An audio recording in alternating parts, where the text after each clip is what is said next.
ರಾಷ್ಟ್ರ ಪ್ರಶಸ್ತಿ ಪಡೆದ ಗ್ರಾಮ ಈಗ ಕಸದ ತೊಟ್ಟಿ. ರಾಷ್ಟ್ರ ಮಟ್ಟದಲ್ಲಿ ಗಮನ ಸೆಳೀತಾ ಇದ್ದ ಗ್ರಾಮದಲ್ಲಿ ಈಗ ನೀರು ಕಲುಷಿತ.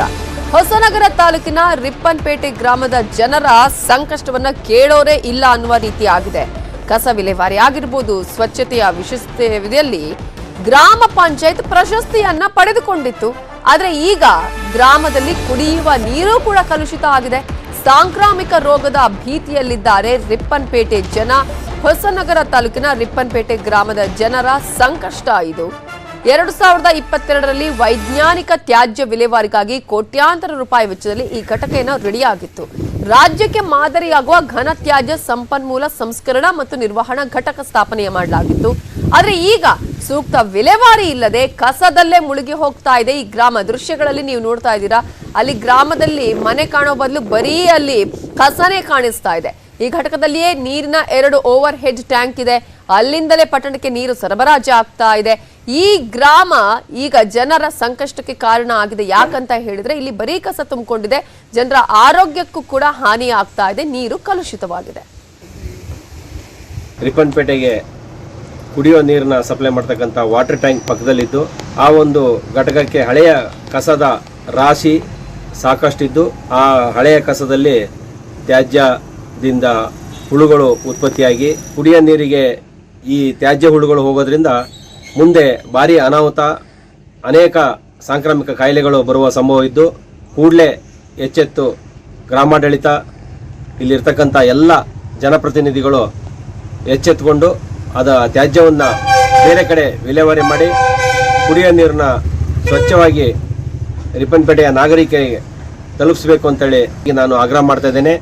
ಗಾಂಧಿನಗರದಲ್ಲಿರ್ತಕ್ಕಂಥ ಕುಡಿಯುವ ನೀರಿನ ಟ್ಯಾಂಕ್ ಬದಿಯಲ್ಲಿ ಕಸ ನೀರಿನಲ್ಲಿ ಹಿಂದೆ ಏನು ಕಸ ತ್ಯಾಜ್ಯ ವಿಲೇವಾರಿ ಮಾಡ್ಕೊಂಡಿದ್ರು ಅದು ಶಾಶ್ವತವಾಗಿ ಅಲ್ಲೇ ಉಳ್ಕೊಂಡಿದೆ. ಕಳೆದ 6 ತಿಂಗಳಿಂದ ರಿಪ್ಪನ್ಪೇಟೆಯ ಕಸ ವಿಲೇವಾರಿ ಘಟಕವನ್ನು ಹೊಸನಗರ ರಸ್ತೆಯಲ್ಲಿರ್ತಕ್ಕಂಥ ಹೊಳೆ ಬದಿಯಲ್ಲಿ ಅದಕ್ಕೆ ಈಗ ಸಂಸ್ಕರಣಾ ಕೇಂದ್ರ ಮಾಡ್ಕೊಂಡಿದ್ದಾರೆ. ಆದರೆ 6 ತಿಂಗಳಿಂದ ಆ ಕಸ ತೆಗೆದೇ ಇರೋದ್ರಿಂದ ಅಲ್ಲಿ ಕುಡಿಯತಕ್ಕಂಥ ಒಂದು ದೊಡ್ಡ ವಾಟರ್ ಟ್ಯಾಂಕ್ ಇದ್ದು, ಈ ಕಸ ಹಾಕಿರ್ತಕ್ಕಂಥ ಸ್ಥಳದಲ್ಲಿ ಹುಳ ಹುಪ್ಪಟೆಗಳೆಲ್ಲ ಸೇರಿ ಆ ಕುಡಿಯುವ ನೀರಿಗೆ ಆ ಹುಳಗಳು ಸೇರಿಕೊಂಡು ಕುಡಿತಕ್ಕಂಥ ನೀರಿಗೆ ತೊಂದರೆ ಆಗ್ತಕ್ಕಂಥ ಬಹಳ ಚಾನ್ಸಸ್. ಇದರ ಬಗ್ಗೆ ಇನ್ನಷ್ಟು ಡೀಟೇಲ್ಸ್ ಕೊಡೋದಕ್ಕೆ ನಮ್ಮ ರಿಪೋರ್ಟರ್ ವಿನಯ್ ಫೋನ್ ಸಂಪರ್ಕದಲ್ಲಿದ್ದಾರೆ. ವಿನಯ್, ಈಗ ರಿಪ್ಪನ್ಪೇಟೆ ಗ್ರಾಮ ರಾಷ್ಟ್ರ ಪ್ರಶಸ್ತಿಯನ್ನು ಪಡೆದಿದ್ದು ಕಸ ವಿಲೇವಾರಿ ಸ್ವಚ್ಛತಾ ವಿಚಾರದಲ್ಲಿ. ಆದ್ರೆ ಈಗ ಅದುವೇ ಕುಖ್ಯಾತಿಯನ್ನ ಪಡಿತಾ ಇದೆಯಾ? ಆ ವಿಚಾರದಿಂದಾನೇ ಜನರಿಗೆ ಇದೇ ಸಂಕಷ್ಟಕ್ಕೆ ಕಾರಣ ಆಗ್ತಾ ಇದೆಯಾ? ಅಧಿಕಾರಿಗಳ ಗಮನಕ್ಕೆ ಬಂದ್ರು ಕೂಡ ಕಣ್ಮುಚ್ಚಿ ಕೂತಿದಾರಾ? ಹೌದು ನವಿತಾ, ಶಿವಮೊಗ್ಗದ ಹೊಸನಗರ ತಾಲೂಕಿನ ರಿಪ್ಪನ್ಪೇಟೆ ಏನಿದೆ ಅದು ಒಂದು ರೀತಿಯಲ್ಲಿ ಈ ಹಿಂದೆ ಕೂಡ 2 ಪ್ರಶಸ್ತಿ, ಒಂದು ರಾಷ್ಟ್ರ ಪ್ರಶಸ್ತಿ ಹಾಗೆ ಒಂದು ರಾಜ್ಯ ಪ್ರಶಸ್ತಿಯನ್ನ ಮುಡಿಗೇರಿಸಿಕೊಂಡು ಒಂದು ರೀತಿಯಲ್ಲಿ ಎಲ್ಲರ ಗಮನವನ್ನ ಸೆಳೆದಿತ್ತು. ಆದ್ರೆ ಈಗ ಆ ಪರಿಸ್ಥಿತಿಯನ್ನ ನೋಡ್ತಾ ಹೋದ್ರೆ ಈಗ ಅದೇ ಕಸ ವಿಲೇವಾರಿಯಲ್ಲಿ ಪ್ರಶಸ್ತಿ ಪಡೆದುಕೊಂಡು ಈಗ ನಂತರ ಮತ್ತೆ ಅದೇ ಇದರಲ್ಲಿ ಕಳಂಕವನ್ನ ಕೂಡ ಈಗ ಎದುರಿಸ್ತಾ ಇದೆ ಅಂತ ಹೇಳ್ಬೋದು.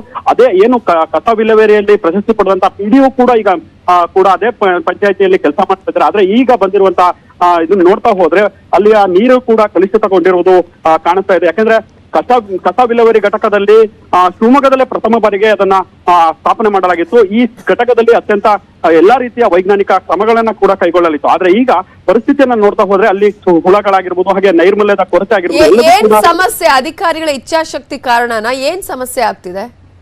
ಅಂದ್ರೆ ಒಂದು ರೀತಿಯಲ್ಲಿ ರಾಜಕೀಯ ಅವ್ಯವಸ್ಥೆ ಜೊತೆಗೆ ಅಧಿಕಾರಿಗಳ ಇಚ್ಛಾಶಕ್ತಿ ಕೊರತೆ ಕೂಡ ಹೌದು ಅಂತಾನೆ ಹೇಳ್ಬೋದು. ಯಾಕಂದ್ರೆ ಇಲ್ಲಿ ಇರುವಂತ ಅಧಿಕಾರಿಗಳು ಈ ಹಿಂದೆ ಪ್ರಶಸ್ತಿ ಗೆದ್ಕೊಳ್ಬೇಕಾದ್ರೆ ಮಾತ್ರ ಉತ್ಸಾಹ ಮಾಡ್ಕೊಂಡಿದ್ರು. ಆದ್ರೆ ಈಗ ಅದನ್ನ ನೆರವೇರಿಸಿಕೊಂಡು ಹೋಗೋದಕ್ಕೂ ಕೂಡ ಅವರಲ್ಲಿ ಶಕ್ತಿ ಇಲ್ಲದಂತಾಗಿದೆ. ಅಂದ್ರೆ ಯಾವುದೇ ರೀತಿಯ ಕ್ರಮಗಳನ್ನ ಕೈಗೊಳ್ಳದೆ ಅವರು ಕೈತಲ್ಲಿ ಕುಳಿತಿದ್ದಾರೆ ಅಂತಾನೆ ಹೇಳ್ಬೋದು. ಈಗ ಅದನ್ನ ಗಮನಿಸಿದಂತ ಗ್ರಾಮಸ್ಥರು ಕೂಡ ಅಲ್ಲಿ ಒಂದಿಷ್ಟು ಆರೋಪಗಳನ್ನ ಮಾಡ್ತಾ ಇದ್ದಾರೆ. ಅಧಿಕಾರಿಗಳೇ ಇದಕ್ಕೆಲ್ಲ ಮೂಲ ಕಾರಣ, ಅವರನ್ನ ಬೇರೆ ಕಡೆ ಟ್ರಾನ್ಸ್ಫರ್ ಮಾಡಬೇಕು ಅಂತ ಒಂದು ಬೇಡಿಕೆಯನ್ನ ಕೂಡ ಈಗ ಇಡ್ತಾ ಇರೋದು ನವಿತಾ. ಈಗ ಇದನ್ನೆಲ್ಲ ನೋಡ್ತಾ ಹೋದ್ರೆ ಒಂದು ರೀತಿಯಲ್ಲಿ ರಿಪ್ಪನ್ಪೇಟೆ ಒಂದು ಗಾರ್ಬೇಜ್ ಅಂದ್ರೆ ಪಟ್ಟಣ ಆಗಿ ಅಂದ್ರೆ ಗ್ರಾಮ ಪಂಚಾಯತಿ ಆಗಿ ಹೊರಹೊಮ್ಮುತ್ತಾ ಅನ್ನೋ ಒಂದು ಅನುಮಾನ ಕೂಡ ಈಗ ಕೇಳಿ ಬರ್ತಾ ಇದೆ ನವಿತಾ. ಈಗ ವಿನಯ್, ನೀವೇ ಹೇಳಿದ ಹಾಗೆ ಒಂದ್ಸಲ ಪ್ರಶಸ್ತಿಯನ್ನ ಪಡ್ಕೊಳ್ಳೋದಕ್ಕಿದ್ದಂತಹ ಆ ಪಿಡಿಒನೇ ಅಲ್ಲೇ ಈಗಲೂ ಕೂಡ ಇದ್ದಾರೆ, ಗ್ರಾಮ ಪಂಚಾಯತ್ ಅಲ್ಲೂ ಕೂಡ ಈಗ ಅಧಿಕಾರಿಗಳವರೇ ಇದ್ದಾರೆ ಅಂತ ಹೇಳಿದ್ರೆ, ಪ್ರಶಸ್ತಿ ತೆಗೆದುಕೊಂಡಂತಹವರೇ ಇದ್ರ ಬಗ್ಗೆ ಅಟ್ಲೀಸ್ಟ್ ನಾವು ಹೋಗಿ ಇದೇ ವಿಚಾರಕ್ಕೆ ಪ್ರಶಸ್ತಿಯನ್ನು ನಾವು ಪಡ್ಕೊಂಡು ಬಂದಿದ್ವಿ, ರಾಷ್ಟ್ರ ಪ್ರಶಸ್ತಿ, ರಾಜ್ಯ ಪ್ರಶಸ್ತಿ, ಆದ್ರೆ ಇಂತಹ ಪರಿಸ್ಥಿತಿ ಇದೆ ಅನ್ನೋದನ್ನ ಅದು ನೋಡಿದಾಗ್ಲೂ ಅವ್ರಿಗೇನು ಅನ್ಸೋದಿಲ್ವಾ ಅಂತ? ಹೌದು ನವಿತಾ, ಈ ಹಿಂದೆ ಕೂಡ ಹಲವರು ಕೂಡ ಈ ಬಗ್ಗೆ ವರದಿಯನ್ನ ಕೂಡ ಅವರ ಬಳಿಗೆ ತೆಗೆದುಕೊಂಡು ಹೋಗಿ, ಅಂದ್ರೆ ವಿಡಿಯೋ ಚಿತ್ರೀಕರಣ ಮಾಡಿ ಇಲ್ಲಿ ಈ ತರ ಆಗಿದೆ ಅದನ್ನ ಸರಿಪಡಿಸಿ ಅಂತ ಒಂದು ಗ್ರಾಮಸ್ಥರು ಕೇಳ್ಕೊಂಡ್ರು ಕೂಡ ಯಾವುದೇ ರೀತಿ ಪ್ರಯೋಜನ ಆಗಿಲ್ಲ. ಅದರ ಬಗ್ಗೆ ಗಮನವನ್ನ PDO ಆಗಿರ್ಲಿ, ಹಾಗೆ ಸ್ಥಳೀಯ ಅಧಿಕಾರಿಗಳಾಗಿರ್ಬೋದು, ಹಾಗೆ ಜೊತೆಗೆ ರಾಜಕಾರಣಿಗಳಾಗಿರ್ಬೋದು, ಯಾರು ಕೂಡ ಇದನ್ನ ಗಮನ ಹರಿಸದೆ ಈಗ ಬಿಟ್ಟಿರೋದ್ರ ಜೊತೆಗೆ ಇನ್ನಷ್ಟು ಸಮಸ್ಯೆ ಏನಂದ್ರೆ ಈಗ ಸದ್ಯದಲ್ಲೇ ಮಳೆಗಾಲ ಶುರುವಾಗುತ್ತೆ. ಮಳೆಗಾಲ ಶುರುವಾದ್ಮೇಲೆ ಇನ್ನಷ್ಟು ಕೂಡ ಕಸದಿಂದ ಈಗ ನಿರ್ವಹಣಾ ಘಟಕ ಕೆಲಸ ಮಾಡ್ತಾ ಇದೆಯಾ ಇಲ್ವಾ? ಈಗ ಯಾವುದೇ ರೀತಿಯ ಘಟಕ ರನ್ನಿಂಗ್ ಅಲ್ಲಿ ಇಲ್ಲ, ಅಂದ್ರೆ ಚಾಲನೆಯಲ್ಲಿ ಇಲ್ಲ ಅಂತ ಹೇಳ್ಬೋದು. ಅದರಿಂದಾನೇ ಇಷ್ಟೊಂದು ಸಮಸ್ಯೆಗಳಾಗ್ತಾ ಇರೋದು. ಯಾಕೆಂದ್ರೆ ಕಸ ವಿಲೇವಾರಿ ಘಟಕಕ್ಕೆ ಕಸ ಬರ್ತಾ ಇದೆ ಹೊರತು ಕಸ ಅಲ್ಲಿಂದ ವಿಲೇವಾರಿ ಆಗ್ತಾ ಇಲ್ಲ ಅನ್ನೋದೊಂದು ಕೂಗು ಈಗ ಜನರಿಗೆ ಆತಂಕ ಮೂಡ್ತಾ ಇರೋದು. ಜೊತೆಗೆ ಸಾಂಕ್ರಾಮಿಕ ರೋಗಗಳು ಬರುವ ಸಾಧ್ಯತೆ ಕೂಡ ಇದೆ ಅಂತ ಹೇಳಿ ಆತಂಕನ ವ್ಯಕ್ತಪಡಿಸ್ತಾ ಇದ್ದಾರೆ Navita. Okay, thank you Vinay ಡೀಟೇಲ್ಸ್ಗೆ. ರಾಷ್ಟ್ರ ಪ್ರಶಸ್ತಿ, ರಾಜ್ಯ ಪ್ರಶಸ್ತಿ ಪಡೆದಂತಹ ಗ್ರಾಮ ಈಗ ನೋಡಿದ್ರೆ ಕುಖ್ಯಾತಿಯನ್ನ ಪಡೆದುಕೊಳ್ತಾ ಇದೆ. ಯಾಕಂತ ಹೇಳಿದ್ರೆ ಕಸ ವಿಲೇವಾರಿ, ಸ್ವಚ್ಛತೆಯ ವಿಚಾರಕ್ಕೆ ಸಂಬಂಧಪಟ್ಟ ಹಾಗೆ ನಿಮ್ಗೆ ನಾವು ದೃಶ್ಯಗಳಲ್ಲಿ ತೋರಿಸ್ತಾ ಇದೀವಿ ನೋಡಿ. ಇದು ಪ್ರಶಸ್ತಿಯನ್ನ ಪಡೆದುಕೊಂಡಾಗಿನ ಸಂಭ್ರಮ. ಆ ಸಂಭ್ರಮ ನೀವು ನೋಡ್ತಾ ಇದ್ರೆ ಈಗ ಅದೇ ಒಂದು ಗ್ರಾಮ ಯಾವ ರೀತಿಯಾಗಿದೆ, ಕಸದಿಂದ ತುಂಬಿ ಹೋಗಿದೆ, ಹುಳು ಹುಪ್ಪಟೆಗಳಿಂದ ತುಂಬಿ ಹೋಗಿದೆ. 2019ರಲ್ಲಿ ರಾಷ್ಟ್ರ ಪ್ರಶಸ್ತಿಯನ್ನ ಪಡೆದುಕೊಂಡಿರೋದು ನೀವು ಗಮನಿಸ್ತಾ ಇದ್ರೆ, ಅಧಿಕಾರಿಗಳು ಹೋಗಿ ಅಲ್ಲಿ ಈ ಒಂದು ಪ್ರಶಸ್ತಿಯನ್ನು ಕೂಡ ಪಡೆದುಕೊಂಡಿದ್ದನ್ನ ನಾವಿಲ್ಲಿ ಗಮನಿಸಬಹುದು. ಆದ್ರೆ ಈಗ ಪರಿಸ್ಥಿತಿ ಏನಾಗಿದೆ 2023ರಲ್ಲಿ ಅಂತ ನಾವು ನೋಡಿದ್ರೆ, ಅಲ್ಲಿ ಜನ ಇಡೀ ಒಂದು ಗ್ರಾಮಸ್ಥರೇ ಈಗ ಶಾಪ ಹಾಕಬೇಕಾದಂತಹ ಪರಿಸ್ಥಿತಿ ನಿರ್ಮಾಣ ಆಗಿದೆ. ಆರೋಗ್ಯ ಹಾಳಾಗ್ತಾ ಇದೆ ಅವರಿಗೆ. ಒಂದ್ ಕಡೆ ಕಲುಷಿತ ನೀರು ಬರ್ತಾ ಇದೆ. ಯಾಕಾದ್ರೂ ಈ ಒಂದು ಘಟಕ ಸ್ಥಾಪನೆ ಆಯ್ತೇನೋ ಅನ್ನುವಂತಹ ಒಂದು ಪರಿಸ್ಥಿತಿಯಲ್ಲಿ ನಿರ್ಮಾಣ ಆಗಿರೋದನ್ನ ನಾವು ನೋಡಬಹುದು. ಅವರೇ ಇದ್ದಾರೆ ಈಗ. PO ವಿಚಾರವನ್ನ ಕೂಡ ನಮ್ಮ ರಿಪೋರ್ಟರ್ ಹೇಳ್ತಾ ಇದ್ರು, ಅವರೇ ಇದ್ದಾರೆ. ಬಟ್ ಏನು ಮಾಡ್ತಾ ಇಲ್ಲ. ಇಚ್ಛಾಶಕ್ತಿಯ ಕೊರತೆ ಇದೆ. ಘಟಕ ನಿರ್ವಹಣಾ ಘಟಕ ಇದೆಯಲ್ಲ, ಅದು ಕೆಲಸ ಮಾಡ್ತಾ ಇಲ್ಲ. ಸೂಕ್ತ ವಿಲೇವಾರಿ ಆಗ್ತಾ ಇಲ್ಲ. ಇಡೀ ಗ್ರಾಮ ಕಸದಿಂದ ತುಂಬಿ ಹೋಗಿದೆ. ಗಾರ್ಬೇಜ್ ಗ್ರಾಮ ಅನ್ನುವಂತಹ ಹಣೆಪಟ್ಟಿಯನ್ನ ಈಗ ಪಡ್ಕೊಳ್ತಾ ಇದೆ. ಮೊದಲು ಒಂದು ರಾಷ್ಟ್ರ ಪ್ರಶಸ್ತಿ, ರಾಜ್ಯ ಪ್ರಶಸ್ತಿ ಪಡೆದ ಗ್ರಾಮ ಅನ್ನುವಂತಹ ಖುಷಿಯ ವಿಚಾರ, ಖ್ಯಾತಿಯನ್ನ ಈ ತರ ಪಡ್ಕೊಂಡಿತ್ತು.